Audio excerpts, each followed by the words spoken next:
All right, so game week right here, something that everyone's been looking forward to. Certainly, our players and our staff, really excited to get this thing moving and finally get to go and prepare and to play against somebody else. It's kind of part of it. This thing starts a long time ago in January when you start working towards the 23 season, and there's a lot of work to be done. There's a lot of things that you got to get in place to be able to get to this point. And I'm proud of our staff. I'm proud of our players because it's been just a lot of diligent daily work to get us to a point where we feel like we've really got a chance to go and have a good football season. I say a chance because it's the thing that I say every day and reiterate. The work is the work, and it takes work every week. What you do up until this point puts you in position to go out there and be successful, but now is where the focus has to narrow in. You got to zero in on what's really important. The players have to master a new process, right? School starts a game week, the Sunday to Saturday process, right? How are they doing it? How are they working it? The coaches are the same thing. So you've got a whole new set of circumstances that you've got to navigate. And I'm excited to get into it, So our kids have been really focused, and they've been really diligent about the work to be done. This week, I can't wait for us to really kind of tighten down on this game plan and get ready to go play an in-state opponent. Going into this week, what aspect of your team you are most confident with? Well, I think, our discipline and our effort, those are the things that I've seen it day in and day out. And I believe if you play with discipline, you play with effort, it covers up some things. And for us, that's what we expect every week. We expect our kids to go out there and go play harder than the other team, to play with more discipline than the other team. And I think when you do that, you eliminate the opportunities to beat yourself, right? Because you play with composure in competitive situations. You go out there and you play with effort and energy that no one else can match. Those are the things that you have to do every week. So I'm really confident our team is going to do that. I think when you play, anytime you play a week one opponent, there's always a lot of unknowns and kind of uncertainty with what the other team is going to do a little bit. So you really have to circle in around the things that you've worked on all year to make sure that your guys understand, hey, they might do some things a little bit different, but we know our system inside and out, and that's what you want to do. Week one is go out there and really have a good plan for your kids that they can go out and execute. Where do you think you've seen the most improvement from the beginning of camp through now? I think defensively, the communication on defense has been probably what's been the most impressive, from the back end all the way up to the front end. You had a lot of new starters on defense. And in the secondary, to hear those guys communicate now to the point where, we do, obviously, you guys have been around it. We do motion and shift and move and do those things on offense, which does present some problems for a defense. But our guys, the communication and just the level at which they're talking and communicating, make sure we're on the same page has been something I think we've taken the biggest step forward on. And hopefully that continues, because I think when we're all on the same page, we got a chance to be all right. When you got one or two guys off, that's when explosives happen on defense, and that's what you can't give up. What's one thing you want to see between now and the opening kickoff that you maybe want to see a little more of? I don't know if there's one thing. We haven't played a game yet, so like I said, you feel like you got a chance to have, a good season, but, the overall execution and the way that you're communicating things up front, that has to continue to get better. On defense, you want to make sure that the fits are good. These guys are going to do a lot of things and spread these wide open formations out. You got to fit it really good and effectively. Otherwise, the ball spills out to nobody. There's a lot of things, right now. I know I said I'm proud of our team and where we are, but by no means are we where we want to be, And I think for us, the big thing is that you want to go out week one when it's a real game for the first time. That's where you really see where you're at, right? And then you got to make adjustments from there. So, to say there's one thing, I don't know I could say there's one thing. There's a lot of things that we got to continue to get better, and we will for the first half of the season, before we really start to settle into where we are as a team. But, there's, like I said, there's a lot of work to be done week in and week out. How did you make it through camp health-wise? Pretty good, relatively healthy. Justin Agu looks like he'll be ready to play this week, which is a good thing for us. Quentin Williams is on the rebound right now, which we knew going into camp that he was going to be out for a little bit. King McGowan is the one, that we lost in camp. that certainly, you had high hopes for. But, we're not going to get King back. Jathan Caldwell did end up losing him for the year as well at the end of camp, which is disappointing because he had really emerged kind of as that fourth tight end and a guy that you said, well, man, this guy's like he's figured it out and he's coming around to where we want him to be. But, he's a young player. We'll get him back. And the progress he's made this past year is really promising for the future. But on the injury front wise, knock on wood, we've been fortunate this camp, and hopefully we can, kind of continue to stay on the right side of that injury bug. Now you talked about revenge stories. Most of that is like locker room talk, but you embrace it all over social media. Why is that embraced for you in this culture right now? Well, it's because it's what our kids believe in. I mean, that's the way they feel about it. And the thing I told them, I said, when you take these types of things and you make it public, like they have, like we have, well, then you really got to be about it. There's a lot of people that say a lot of things, and there's a lot of people that will talk the game. You have to walk it. And so for us, that's what I tell them every day. When we have a period or we have a practice that I don't feel is up to our standard, I'll tell them.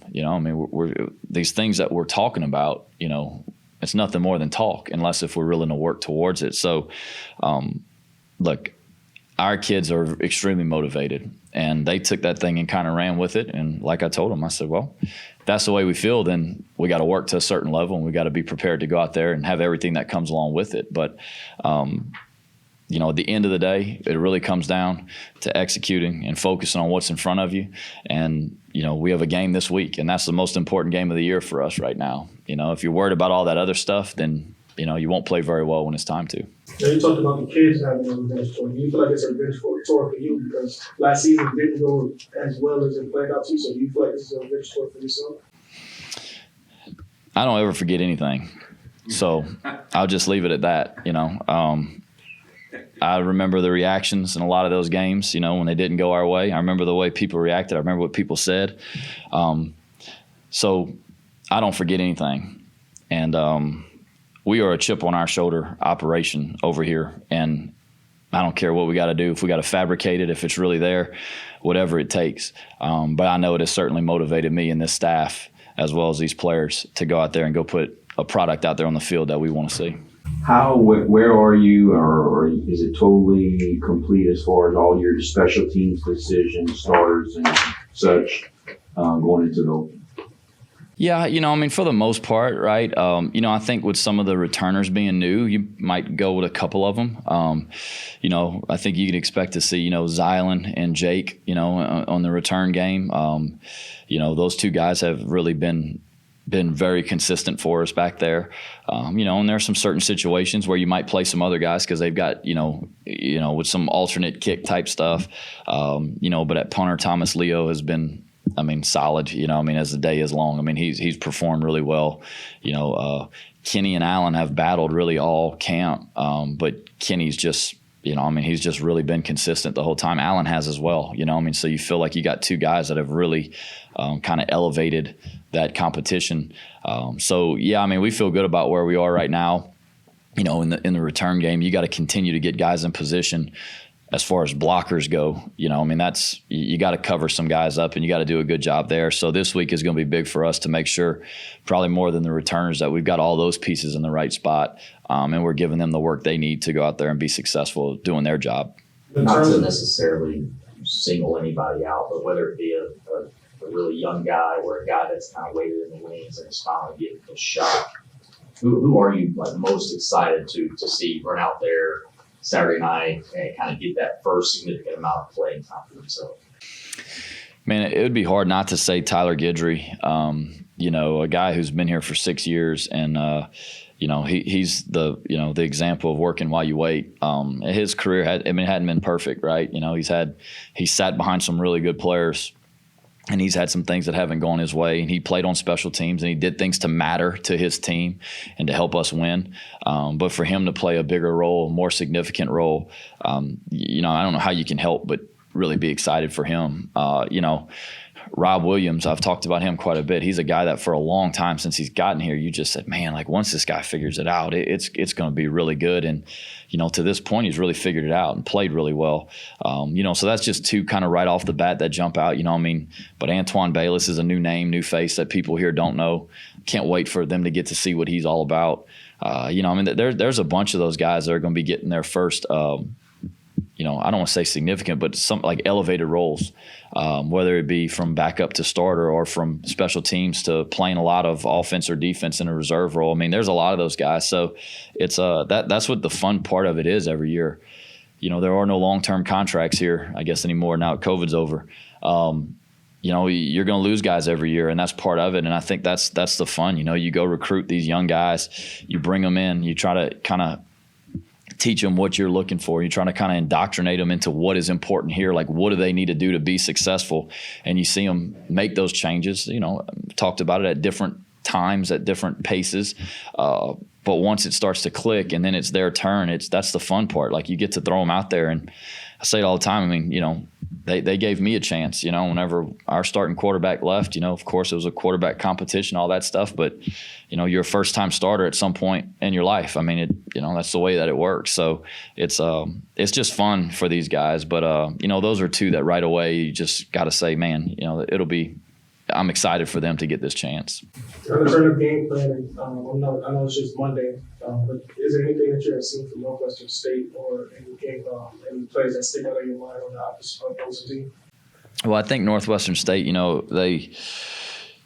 if you go just from, kind of through the whole deal, offensively, they've got a veteran quarterback that has been around college football for a long time. He's got plenty of ability to go out there and be a good player. It's just kind of finally his turn to be the guy now. So I think when you have a veteran guy like that, that it always kind of gives you a little bit of a chance there. At running back, they got a lot of guys that are really good in space, and that's what they try to do. They try to get them the ball in the pass game. They try to get them to them on the perimeter and try to get them in space. They have a tight end that's really unique. He's an all-conference caliber player. He's a pass game matchup issue, and they've got those guys on offense and special teams. They play hard on teams. They've got good schemes. A lot of it you're trying to figure out. They've got a left-footed kicker and a right-footed kicker. Well, who's going to be the guy? Who's going to be the one that's handling the kickoff duties, the field goal duties for them? They've got a veteran punter coming back, and then defensively, you kind of watch them. They've got 5 returning starters, and all 5 of them are all in the defensive front. So they've got 3 D linemen returning, 2 linebackers returning. So they've got some experience there. On the back end, they don't quite have as much. But there's always, they do a lot of things to create ID issues on defense. They were very multiple last year, and at a certain point in time, it's almost like they kind of completely flipped their identity. So those are always issues. What are they going to be? Who are they? Who do they think they are this year? What fits them better? And they have the opportunity to do a lot of different things. So, yeah, there's always issues whenever you play, particularly week one. Like everybody, they've got good players. They've got a receiver that they're going to try to RPO you and give him the ball in space when he's got a window. There's a lot of things that go into playing week one that, you just got to go out there and play fundamentally sound football within your schemes. And, the rest of it, you just got to kind of let play out. Considering you're playing a conference game the following week, does that change anything about rotation and what needs to happen in this game? It changes a lot on special teams, to be honest with you. Typically you've got 2-3 weeks to kind of get ready for a conference game. The issue with a conference game when you travel is you only get to travel 70. That affects special teams quite a bit. How many can you take? So I don't know if it necessarily affects this week. It makes you kind of start thinking a little bit more in the terms of like, hey, we got to get closer to this 70 number for next week, where typically you'd say, man, doesn't matter where they're at on this 70, just if they're the best on this team or in this situation, let them go play. Where now you're like, well, you got to kind of start narrowing down on that a little bit. So it kind of affects that a little bit, but we always believe in playing the guys that deserve to play, and that's the same thing this year, So I don't know if it really affects the way that you play offense and defense in the game, but on special teams, you kind of have to start looking at it a little bit differently for sure. Coach, the start time got pushed back 7:30. Does that bother you at all, or does that affect how y'all prepare for the game? Like, hey, we got to meet here. Well, how does that adjust your game day schedule? I'll say this, Dr. Maggard has been, incredible in a lot of ways, but like decisions like that, he always reaches out to me, first and always kind of like, hey, look, this is what I'm thinking about doing. What are your thoughts on it? So he's a phenomenal leader, and he's the kind of person, he doesn't just make decisions and you find out after, the only way it really affects you is you just push some things back a little bit. It's not a big deal. The bottom line is this: if he thinks that that's the best scenario for our fan experience, is kind of the way that he termed it to me, then I'm all about it. Our kids, they got to be ready to play no matter what time it is, and it doesn't matter. It's talk about it all the time. Playing football, you only get 12 opportunities. You only get 6 home games, so it doesn't matter if it's playing in the parking lot. You 8 o'clock in the morning, you got to be ready to go play. You only get so many. It's sitting. Some of these other sports, they're fortunate. They get to play 30, 40, 50, 60 games a year, and so they have a lot of those opportunities. For us, you get 12 that are guaranteed to you as a team, and you only get 6 of them at home. So, we just got to just roll with the punches and get ready to go play well. So to me, it's not a big deal. We'll adjust our schedule. Our kids will be excited about it. Hopefully that means that there's a lot more people in the stands and they're more ready for the season and more excited about the kickoff and all those things. And, but at the end of the day, it's about the teams between the white lines, and, our guys will be ready to play no matter what time. Do you get a chance to watch any college football? I watched a little bit this weekend. Actually, I took Thomas fishing on Saturday, so I got back a little bit after that. But I watched Louisiana Tech and FIU, right there being right here in state. So watched that game a little bit. Watched a little bit of UMass, New Mexico State game. Just watched a couple of them. I think it's it's a fun time of year when football's back on TV. So I've been watching a whole bunch of national championship games that have been on repeat for the past 2 months. So it's good to see something that, live that I didn't know the outcome to. Catch any fish? Got one, but it was a good one. So, it was, I guess it's worth it.